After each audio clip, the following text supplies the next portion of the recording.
whatsoever.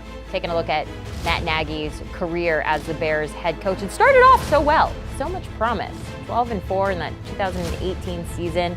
They lost the wild card, but right now, eliminated from the playoffs with the loss on Monday night, 4-10 when looking at 2021. Let's welcome in Will Brinson. And first, we just have to say, man, you look good, Will. That is just a great outfit you've got going on there. All right, another loss for the Bears. Matt Nagy, he was flagged for inappropriate language during the game. Clearly not happy. It's just fallen apart once again in Chicago. Are we just counting down the days until Nagy is out? What's happening? Yeah, probably. And look, Matt Nagy first of all, he shouldn't be wearing a visor in late December. You're giving fashion advice?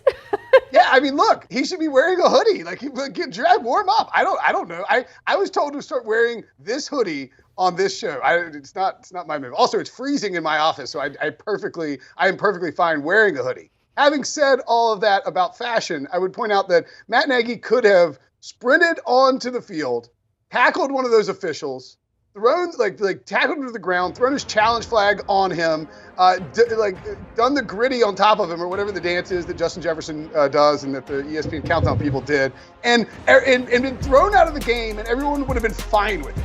Because the officiating in this disaster of a Monday Night Football game was beyond just reprehensible. I mean, it was embarrassing for the NFL, and we continue to have these games look at Nagy, he's losing his mind, and I don't blame him. He morphed into some tragic hero in the middle of this stinker of a game. The Bears scored 9 points, but, 6 of those, Jenny, came on a literal last-second, meaningless, except for the spread, touchdown by Justin Fields. They had over 300 yards, over 20 first downs, and scored 3 points. They were a disaster in the red zone.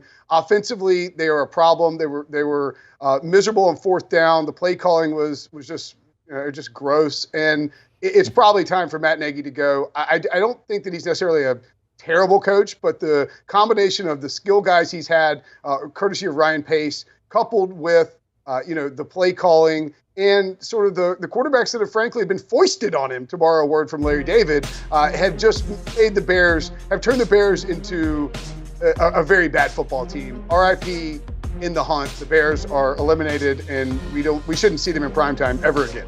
Yeah, it was rough to watch as a football fan, the officiating there. Up next, they got Seattle, the Seahawks, a heavy favorite for the Week 16 matchup against the Bears. Do you want a sports network that delivers everything that matters about the game? The highlights, the picks, the instant analysis, no yelling, no fake debates, no politics.